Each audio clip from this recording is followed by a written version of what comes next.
protekvireni oni koji ne davaju namaz i koji to jeste ne klanjaju namaz i ne davaju zekat. Ne davaju pravo namaza i ne obavljaju zekat. Takvi su znači ljudi protekvirani i naređena borba protiv njih, jer imamo hadis Muhammeda sallallahu alejhi ve sellem gdje kaže da znači naređeno da se bore protiv ovih ljudi što ne obavljaju namaz i što ne davaju zekat. Naređena borba. A znamo da zabranu da se ne smije ubiti musliman osim u 3 slučaja. Pa za zinaluk, znači za jednu vrstu seksualne perverzije, za jednu vrstu seksualnog nemorala. Zato se ubija se isto duša za dušu. To jest ako ubio nekoga pa se ubica ubija, i zato ako postane murted. Pa pošto ovi što se tiče obavljanja namaza i davanja zakata nisu počinili zinaluk, bilo koju vrstu, sodomiju, silovanje, pedofiliju ili nešto slično, pa da se ubiju, pa i ovi što nisu obavljali namaz i davali zekat, pošto nisu nikoga ni ubili, i zato se ne može protiv njih borba voditi i ne mogu se ubijati, nego se vode borba protiv njih radi ove treće stvari što se spominje u hadisu Muhammeda sallallahu alejhi ve sellem, a to je zato što su napustili džemat, što su postali murtadi. Radi toga, prema tome ovo je dokaz protiv ovoga Sufije, ovo je dokaz da ko ne klanja i ne dava zekat da je kafir. Prema tome većina umeta to ne radi, zbog toga su mušici kafiri. Upravo radi ovoga hadisa. Prema tome da se protekviri većina umeta radi toga što ne davaju namaz i zekat, to je dokaz, znači ovaj hadis, i to je dokaz protiv ovoga Sufije. Dalje drugi hadis navodi, kaže, naređeno mi da se bori protiv ljudi dok ne kažu la ilaha illallah, a kad to reknu od mene su zaštićeni njihovi životi i imovina, ostaje samo ono što se veže za pravo i račun će polagati. I onda navodi dole kad ima dodatak da posvjedoče da je Muhammed sallallahu alejhi ve sellem Allahov poslanik i da počne obavljati namaz i zekat, a to je ovo baš što smo prije spomenuli. Znači, mora se klanjati i postiti da bi bio musliman, ko to ne radi takav je mušik kafir. Ko nikad nije to radio, nikad nije bio musliman. Ako ostavi to, postaje otpadnik. Kao što se prenosi i kao što se vidi kroz Kur'an, jasno vidi se kroz hadis Muhammeda sallallahu alejhi ve sellem kroz sunet, jer je on takve ljude ubijao. Ashabi takve ljude ubijali, tekfirili i bacali tijela, pali, nisu im htjeli klanjati dženazu. A dženaza se klanja svakom griješniku, samo se ne klanja otpadniku. Ne klanja se onome ko nije musliman. Pa ako su ashabi svi konsenzus njihov iđma protekvirili takve ljude, koji si ti Sufija kafir, ko ti dava za pravo da ti promijeni šarijat Muhammeda sallallahu alejhi ve sellem. Onda navodi treći hadis sličnog značenja i onda navodi sad četvrti hadis gdje kaže, kada bi Muhammed sallallahu alejhi ve sellem negdje slao svoju vojsku, rekao bi im da opkolite znači grad ili tvrđavu, ako njezini stanovnici posvjedoče da nema Boga osim Allaha, oni tada imaju ista prava kao i vi i vi iste ste dužnosti kao vi. To je tačno, ali mora da klanjaju, da postaje isto, mora da prihvate islam u potpunosti, a ne samo da kaže da nema drugog Boga osim Allaha, jer to bi uradili i mušici Mekke. A oni su znali da posle toga dolazi djelo da se potom mora raditi. Znači mušici Mekke, ovi kafiri mekanski, Ebu Leheb, Ebu Džehel i ostali kafiri, bolje su shvatili vjeru, bolje su shvatili Kur'an i hadis Muhammeda sallallahu alejhi ve sellem kad su ga čuli od ovih mušrika Sufija. Kod njih ako neko kaže samo jednom u životu la ilaha illallah, ne mora vjerovati u to, tako oni smatraju da je hadis, da je to značenje. Znači ako kaže neko, znači riječi Muhammeda sallallahu alejhi ve sellem da se posvjedoči da nema drugog Boga osim Allaha. Kako se svjedoči da nema drugog Boga osim Allaha?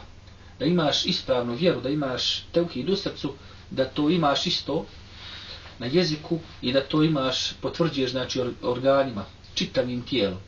Tako se potvrđuje, tako se svjedoči da nema drugog Boga osim Allaha subhanahu wa ta'ala, a ne da se čini širk, da se tvrdi da nema drugog Boga osim Allaha subhanahu wa ta'ala, pa da se obožava šejh, da se obožava vladar, kabur, dvorac i tako dalje. To ne može. Da se obožava neka zastava, neki sistem, da se obožava neko udruženje, neka knjiga šejhova i tako dalje, da se obožava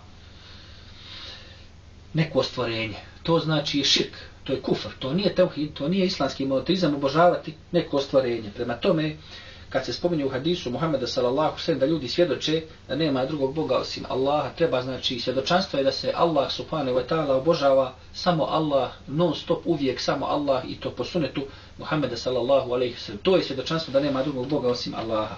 A oni koji tvrde tako, a čine širk, takvi su mušici čim vidimo od njih kufr, širk ili ga čujemo. A dok su ga nosili u svojim srcima, u svojim grudima, prsima, oni su isto bili mušici kafiri u to vrijeme. Ali mi to nismo znali. Ali Allah subhanahu wa ta'ala to znao. Pa znači, kad počinje kufr i širk, kad nama bude jasno, oni su za nas kafiri. Prema tome, svjedočanstvo da nema drugog Boga osim Allaha nije samo reći jezikom, nego se to mora potvrditi čitavim tijelom.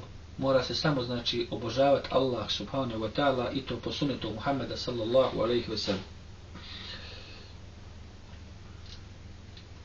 Dalje navodi hadis Sufija i kaže, jedan je ashab pitao Muhammeda sallallahu alejhi ve sellem i kaže šta kažeš na to ako bih sreo nekog mnogobožca, on bi napao me, udario me sabljom po ruci, odsjekao mi ruku, a zatim se sklonio po drvo i rekao mi prihvatam islam.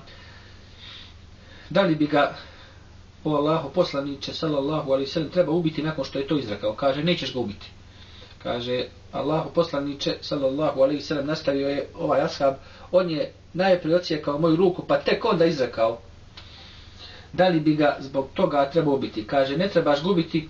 Rekao je, on je na tvom stepenu prije nego što ga ubiješ. A ako bi bio na njegovom stepenu, a ti bi bio na njegovom stepenu na kojem je on bio prije nego je to rekao. Znači, ako ga ubiješ, bit ćeš na onome što on bio prije. Znači, zabranjeno je ovdje da se ubija. I ovaj je stvarno sahih hadis poznati tačan. Ali je ovo već tajna izašla, već je jasno. Znači, kafir koji ovo bude znao, kafir, i onda dolazi ovako do muslimana, a ovo izgleda, oni Sufije ne vjeruju ovo. Sufije ne prihvataju ovako, oni lažu. Sufije ne prihvataju ovo, nije dokaz znači da je musliman može da uradi bilo šta. Nego ovaj dok je bio kafir, napao muslimana, kao što mnogi kafir rade napada i ubijaju muslimana, da primi islam. To su radili mušici Mekke, nije problem. Halid ibn Walid pobjedio je muslimana u bici na Bedru. To jeste u bici na Uhudu, u bici na Bedru su pobjedili muslimani, alhamdulillah, u bici na Uhudu. Halid ibn Walid je napao i pobjedio muslimane, pobio mnoge muslimane. Pa primio kasnije islam. Pa niko nije od njega tražio ni krvario ni ništa. Ali on je dokazao, boreći se kasnije na Allahovom putu, da je ostavio kufr i širk. Tako isto je Ebu Sufjan. Bio je 20 godina, više od 20 godina mušički vođa, kolovođa kufra protiv islama i muslimana, pa kad je primio islam, nikomu nije prigovorio to što je radio. Znači, to je tačno. Prema tome, mi ne prihvatamo da je ovo ispravno djelo ubijati, mučiti, otkinuti ruku muslimanu, dok je on musliman. Ako to učini, onda će biti kažnjen po šarijatu, nego dok je kafir bio, pa primi islam, jer islam briše ono što je prije toga bilo. Prema tome, ovo je sufijska zavrzlama, laži, podvala, da može musliman šta god hoće da radi i on je musliman. A druga stvar, danas kad bi neki kafir ovo kao što čitaju rade, kao hoćeš da ga ubiješ, uhvatiš ga, on kaže la ilaha illallah. Pa šta mislite što mudžahidi nisu pustili tako kad zalobe neke ove krstaše, ove čifute, ove što siluju žene i djecu muslimansku, kad ih ufate, pa ovi se sjete, oni znaju to. Reci samo la ilaha illallah i moraju te muslimani pustiti. Ali muslimani ne puštaju nikoga, oni te ubiju ljude. Zašto? Zato što je izašla istina vidjelo. Sad se više ovo zna. Sad kafir zna. Ubijat ću muslimani, čime zalobe reći la ilaha illallah pa da me pustite, prihvatit ću islam. To se ne prihvata. Ne prihvata se to danas. To nije promjena šarijata, nego se ne prihvata. Tajna izašla. Sad jedan kafir dolazi 1000 kilometara, a zna ovo. Ubija muslimane, kad bude uhapšen kaže la ilaha illallah, moraš ga pustiti. Neće se pustiti takav. Neće se pustiti takav. Znači ovo je zabluda, ovo je izvrtanje šarijata, jer ovo je tajna već izašla. Ljudi znaju za te stvari. Pa će kafir vas za tako koristiti. Kad ga god uhvate, samo kaže la ilaha illallah i gotovo, moraš ga pustiti, da samo vrati kući svoje porodici. Još će reći da ih poziva u islam. Neće se to prihvatiti nikad. I danas nema takih kafira, ne postoji takav. I ovo se u stvari nikad nije ni desilo. Ovo ja sam samo pitao kad bi tako se nešto desilo. Znači mora se dozvoliti šansa. Dati se šansa da neko povjeruje. Ali pod ovoga je prošlo više od 1400 godina. Ovo ljudi znaju. Muslimani, kafir, ovo svak zna. Neće kafir s tim nijetom da ubija, da kolje, pa kad bude uhapćen on će reći la ilaha illallah, pa u nadi će ga muslimani pustiti. Alhamdulillah, neće ga pustiti. Dalje, spominje ovaj Sufja hadis Muhammeda sallallahu alejhi ve sellem gdje kaže da je Muhammed sallallahu alejhi ve sellem poslao Halid ibn Velida u jedno pleme da pozove ljude u islam, pa oni su rekli znači sabana,